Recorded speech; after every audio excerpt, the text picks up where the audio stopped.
back to Book and Prejudice. My name is Matt and Happy New Year. I know we're halfway through January, but I think always better late than never. So Happy New Year! I hope everyone had a great Christmas break. I hope that everyone's back into a routine. I wanted to film this video earlier, but I wasn't in my house and also I got COVID, so it was like a whole thing. I'm back in Edinburgh, I'm back to routine, and I'm hoping that in 2022 I can establish a better, healthier routine with making YouTube videos because I really miss it. So anyways, I thought, why not start my year and my first video of the year by looking backwards in all of the books that I've read throughout 2021. I love making this video. It gives me a really accurate representation of what I've read, and it also gives me an opportunity to set myself better goals for 2022 or for the next year. My journal almost fell. Anyways, without further ado, let's get going with the stats first of all, which I think is the most cold-hearted part of the video. So let's do that first, and then we can move forward with the rest, shall we? Okay, so my Goodreads challenge read that I was gonna read 30 books in the year of 2021. Now, that was really good. I was really pleased because I read 39 books. I'm very happy with that. I did not think that I was gonna be able to read that much, but I did, so go me. So for the year, I read 39 books, or what is it saying? 14,001 pages. I think that is a lot of pages, frankly. I did not realize that I read a lot of long books, but apparently I do, because my average book length is of 358 pages. However, my shortest book, I just have to go down to pick them up as always, was Invisible Cities by Calvino with 158 pages. I love this book. I absolutely adored the way it was written, and I thought it was very interesting, but it is quite short. And my longest book was A Court of Silver Flames by Sarah J. Maas, which stands at 757 pages, which is a ton of pages. But as you guys know, I love this book so much. It was fantastic. I loved it, and I'm very happy that I read it. Now, on this video, there's actually no Sarah J. Maas mentions because I knew that if I started talking about it, I would. But I just wanted to make a special mention. It is not on my best or worst books of the year, but I did reread the whole of Actar.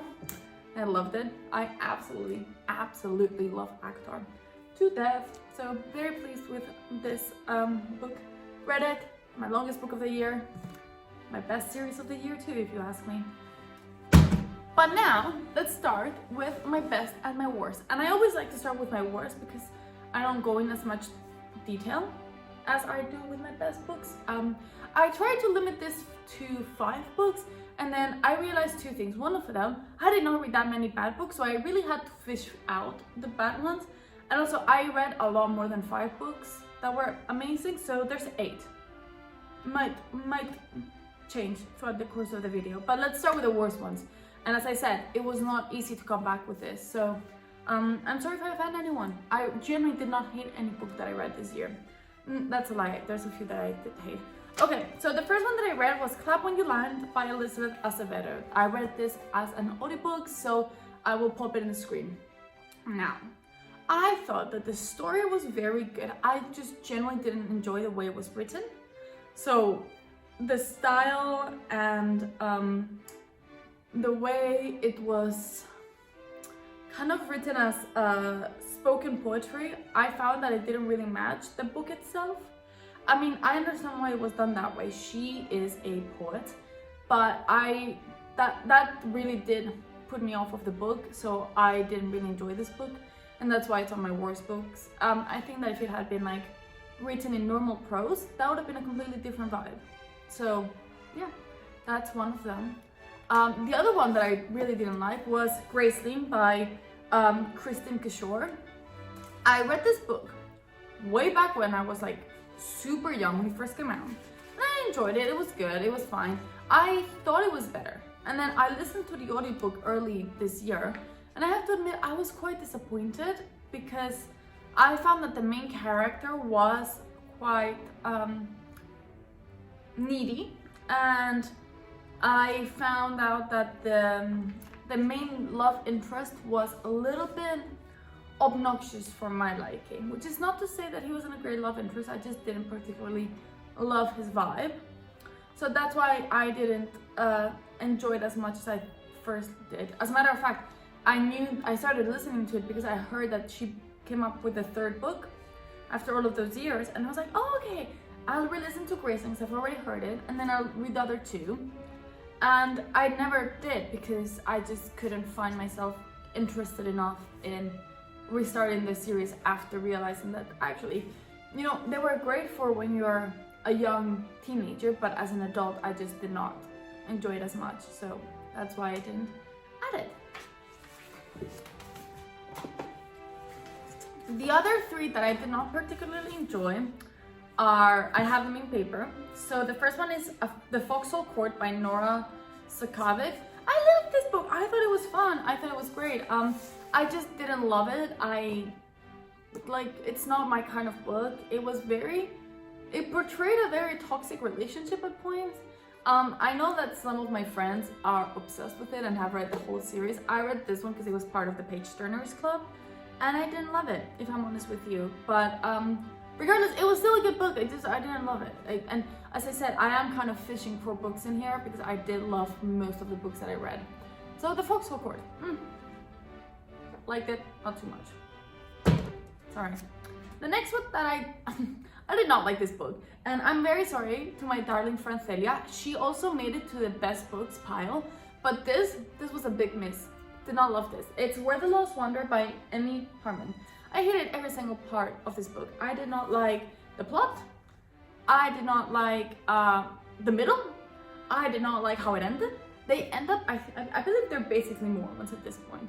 But it was very interesting to me that she picked this book because it was honestly not, it was very shocking. Like part of the book, I was just like, what is happening here and why? But it was very confusing. It follows the life of Naomi May, whose family decided to leave their home to go to California, but they kind of end up in Utah, which is hilarious because I'm watching The Real Housewives of Salt Lake City. That's all. That's why it's hilarious. And it talks about the trials and tribulations that she faces as a young widow on this road, and she falls in love with this man called, oh god, what's his name? John. And she's a bit struggling because she's like, oh, my husband just died after I was married to him for like a solid 2 days. That's not the reality, but you know what I get. You know the vibe. And it just talks about Naomi's tragic, and it's quite tragic, journey from her hometown to California, which she never gets to. Now, this was just disaster after disaster after disaster, and that's why I didn't enjoy it, because I am not someone that thinks that disaster maybe brings that much to the plot, and I found that everything that happened in here, although it did make sense, sort of, perhaps it didn't make sense, I just didn't think that it brought that much character development to her, especially one of the scenes that I don't want to say much about, but I was just so confused. I was like, how is this gonna... It did not help to arrive to the end. But regardless, I still give it like 3 stars. Like, this is what I'm saying. I didn't love it, but still give it 3 stars. It's just that it was very triggering, and it was very dark, and it was very complicated and convoluted. So maybe it wasn't my favorite book from the year just because it was so dark and gross. Like, it was at times gross. And last but not least, it's From the Ashes by Jessie Thistle. I read this for my Edinburgh book club that I'm part of, that now is called The Gloss. And I hated it. Frankly, I disliked it. This is one of the only books, I think this is the only book that I can honestly say, hated this book. Wish I had never read it. It's a memoir from this guy that has a drug problem, and I am super empathetic towards it. I'm like, dude, I'm so sorry that happened to you. However, throughout the book, all we hear about is him and his drug problem, which is fine because that's the story that we're following. But he brings up a lot about how his family helped him, how his family was there for him and then wasn't, and at no point you get the point of view of the family. You only get like relapse after relapse after relapse, which for me was very hard because I was like, listen, I understand that you keep relapsing, and I understand that this is hard for your family, but like actually tell us why it's hard for your family and show it to us, rather than just like write a sentence being like, my brother was tired because he had been helping me for all of these months, and that's it. That's what I was like, okay, maybe give us a little bit more detail, dude. But yeah, I didn't like it as a memoir. I'm not a big fan of memoirs either, because I find them usually very boring, because there's not much plot, because let's be very honest, no one's life is that interesting. And that's what I found with this one. But go him, he's no longer a drug addict, we're very happy for him. But I just genuinely was like, what about your family? That's a part that I was missing from me. And those are my 5 worst books of the year. As you can tell, they're not something that I was very saddened by. Like, none of these I was like, it's horrible, just the last one. But I had to find something. So now let's move on to the best books of the year, which I did not do a good job at making this list small. So let's just go and try our very best. And we're starting with, oh, by the way, there's no order to these books. Like, I just put them in a pile, and it's however they come up from the pile. I could not put them in a order from best to worst or worst to best, because I love them all so much. Like, they're all equally as good. And the first one is A Long Petal of the Sea by Isabella Yande. This book already promised a lot, because A, it's Isabella Yande, but B, look how pretty this cover is. It's beautiful. So I was very excited to read this. It was a gift from my partner who got it for me on a vlog. I'll link it up over here. And I loved it, and it follows the story of Victor Dalmau, a guy from Barcelona who has to flee after the civil war erupts in Spain. And it follows his journey with Roser, who's a pianist, and his brother's ex-wife, and who's also pregnant, and his mom, who disappears like pretty early on in the book. And he goes to France, he gets put in a concentration camp, and then he finally makes it to Chile, and it follows his life there, and his kids' life, and Roser's life. So it's quite a beautiful and heartwarming story. And Isabella Yande does really good character-driven plots. So all of this book, it was generally just carried by these two young couple who was just like trying to fight the war. And as well, like, I love this book because I read this not long after my grandfather passed, and my grandfather had very vivid memories from the civil war in Spain, because that was not that far ago. Like, for context, that was not that far ago. So it was like a really nice way of understanding a little bit more of the situation that he was in and how it helped shape him, because he didn't speak much about it. Not many people do, actually. And it was great to understand a little bit more, even though it wasn't through his eyes.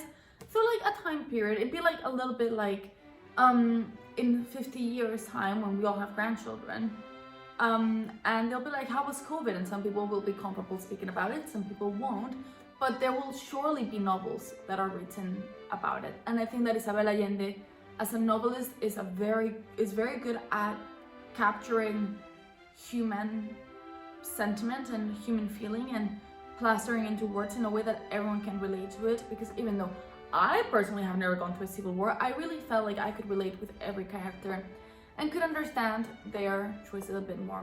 As I said, it's a much better account than others books that I've read about civil wars and how civil wars shape people and what goes on and everything. So definitely a 5-star read for me. I love this book so much. I annotated a lot of it as well. Like this is a very annotated book, frankly. Next book. It's Julia Alvarez En el tiempo de las mariposas, In the time of the butterflies.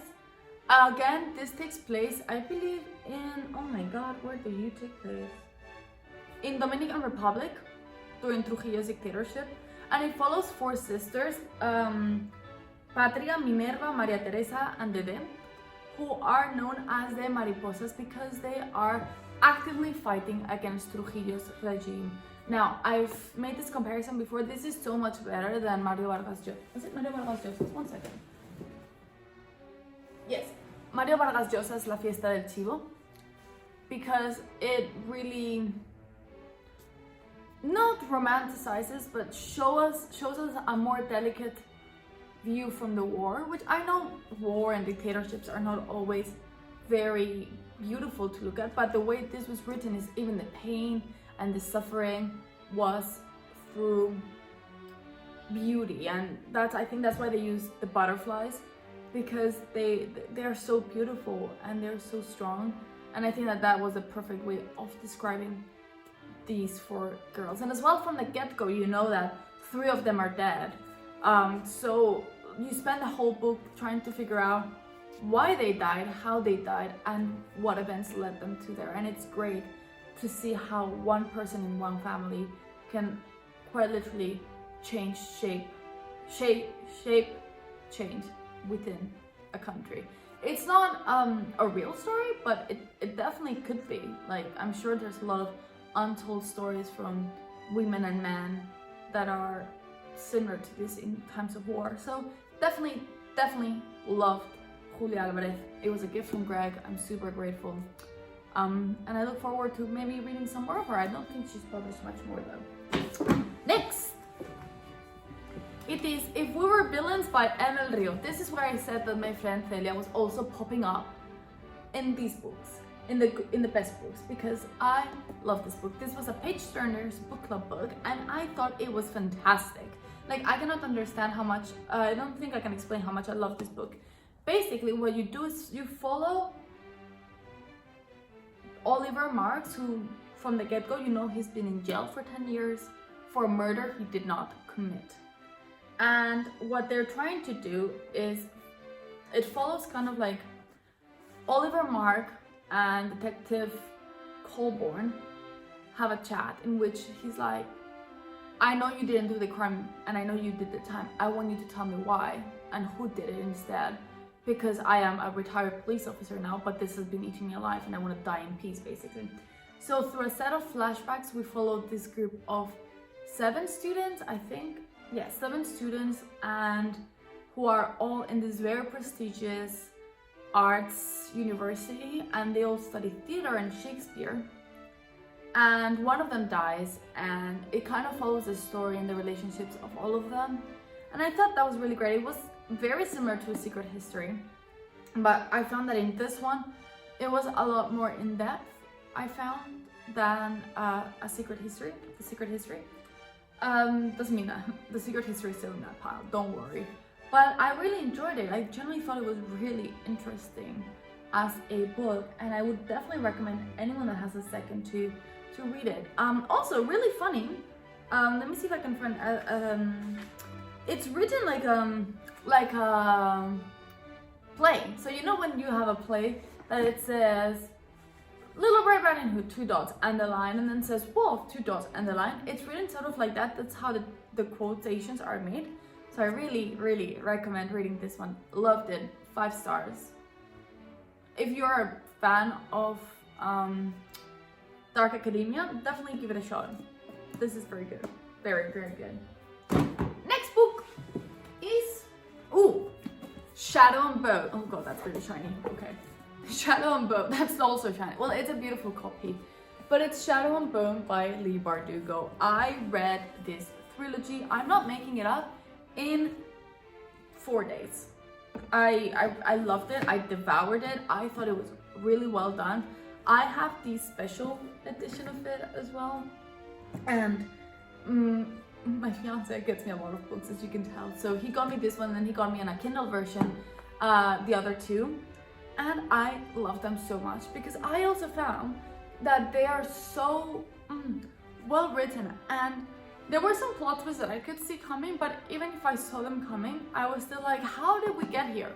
Like, it was great. I cannot wait to read 6 of Crows, the duology, and the King of Scars duology as well. Honestly, cannot wait to read them. But for now, I am taking a little break, as I will explain in more detail in a future video, because I really need to do other things. But I can't wait to jump right back into this world, because I honestly am so excited to also watch the TV show, but I don't want to watch it until I've read all of the books. Next is also picked by my friend Celia. It is The Mad Woman's Ball by Victoria Maas. This book I didn't know was written by a French woman. I really wish I had read it in French now. But look how stunning that cover is. Now in this book we follow the interns at the Betrayals, which is an insane asylum for ladies. And we follow Genevieve and... what was the other girl's name? Eugenie. We follow Genevieve and Eugenie, who Genevieve is a nurse and Eugenie is a recent intern who can speak to the dead. Now, Genevieve at the beginning really dislikes Eugenie, but grows more and more a relationship with her. And meanwhile, Eugenie is very stressed out because she's stuck here and she thinks she's not crazy. Now, personally, I think that if you can speak to a dead, you might be crazy, but it makes sense in this book that she's not actually crazy. She just so happens to speak to the dead. So I really love this. It is a beautiful way of representing sisterhood and showcasing how women can actually truly be there for each other. And that is something that I truly, truly admire. And as well, the way she wrote this book was so nice because it just looks like a very romantic book, even though there's no romance within it. I think that every woman in this book is super strong, just simply because of the situation they're in, but also just because they are actually really strong women. And all of the women that you met as secondary characters as well are amazing. So definitely a good read. It's not too long either. It's less than 300 pages. So if you have a second, definitely go and take a trip to the Zakovic. Next book. Oh, okay. Next book is The Binding by Bridget Collins. Look how pretty this copy is. It was my birthday gift from my in-laws and I love it. Look at that. It's so pretty. And The Binding follows this kid named Emmett Farmer who was looking for a job or an internship or an apprenticeship in like old England, like 1700s I'd say maybe. And he comes across a binder and she becomes a binder. He becomes a binder himself. And in this world what you get is, if you are someone who has the capability of binding, you can take people's memories from your head and put them in a book, and even if they open the book, even if they are told, they won't be able to analyze it. The only way they will get those memories back is if the book gets destroyed. So in the first part of the book, we follow Emmett in his training to become a binder. Now in the second part of the book, we find out Emmett has a dark secret. He has a book with his own name in it. And it's a mixture of him trying to come to reality with what the book says and a flashback to what happened and why it ended the way it ended. Definitely really good. I actually have the second one, which is The Betrayals, which was also gifted to me by my in-laws. They gifted me the series.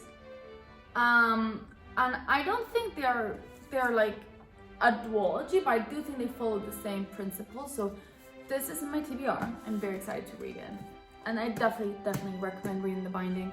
Every person that I've recommended it to has read it and has loved it. So, go me. So many books. Okay, we're down to the last two. The next one is Alicia Fox's 10 minutes 38 seconds in this strange world. This was the first book I read and I loved it so much. I thought it was magnificently written. I thought it was beautiful. And it basically follows Layla's last 10 minutes and 38 seconds. So you know from the get-go, Layla has been murdered.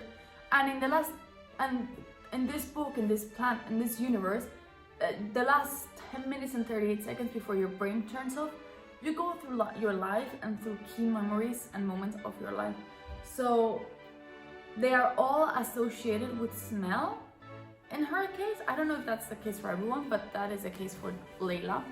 And you can kind of get a better understanding of her life and who she was and what she liked to do and everything. And I thought it was great. She turns into a prostitute after running away from home. So it's a little bit triggering at times, but I found it super interesting to kind of see her point of view and see where she was coming from. And it really explains, because it goes through her childhood as well, you can really see all the events that led to her death, including her death, which is great. And then it also parallelly follows her friends, not her family, but her friends, who she considers her family, on their journey to mourning Layla and to avenging her death, and to just kind of coming to terms with the fact that their good friend, their sister, their parental figure in some cases is no longer with them. And I thought it was a great book a great celebration of life and death in a very unique way. I'm actually a big Alicia fan. I have a few more books that I want to read of hers, and yeah, definitely would recommend reading this book. And last but most certainly not least has to be the book that has been for the longest in my TBR, and I finally read The Secret History by Donna Tartt. This book has been in every single video since I started, basically, and with good reason, because first I didn't read it ever, and then when I read it I fell in love with it. This is such a good book. I cannot express this enough. Best book I've read in a while. The five stars all around the people, you know, however that sentence goes. And it follows these students who are all part of this sect, like course, where they study the classics, so Greek, Latin, all that jazz. And it follows their journey through a murder. Again, big murder year for me. And the book itself actually starts with them telling you who is murdered. So the first sentence is, the snow in the mountains was melting and Bunny had been dead for several weeks before we came to understand the gravity of our situation. So throughout the book, you go through all of the actions that led to Bunny dying, as well as the characters getting better understanding of their actions and what they had done, and the effects that this was going to have in their life. It really does a great job of showing how far human nature can go to benefit your own interests, and I think that that's something that not always is explained. And as well, you see a very selfish group of people, and you can really see how they came to be the way they are. And I think that following their journey to decide why they decide to murder Bunny was very interesting. It was a very odd way of kind of writing a book, because from the get-go you know how it's going to end, but at the same time I thought it was fantastic. So Donna Tartt has definitely become one of my favorite authors, and Secret History is definitely one of my favorite books of all time. But yeah, that concludes my book haul of 2021. Now you know exactly what I read, sort of, what I liked, what I disliked, but I have to be very honest, I think that 2021 was one of the years that I just read really good books. I was really careful with what I read, and I put a lot of interest and love into it, and it showed, and I'm very pleased. And if I'm very honest, I would have read every single book that, like I would have rated every single book that I read as one of my best. So if you want to see what else I read, feel free to either look at my wrap-ups from other months or check me on Goodreads. But yeah, this is the end of the video. I hope you liked it. If you did, please don't forget to like, comment, subscribe, and all that jazz. For more bookish content, you can also follow me on Instagram @BookandPrejudice, and I will see you guys next week. I pinky promise. Bye bye.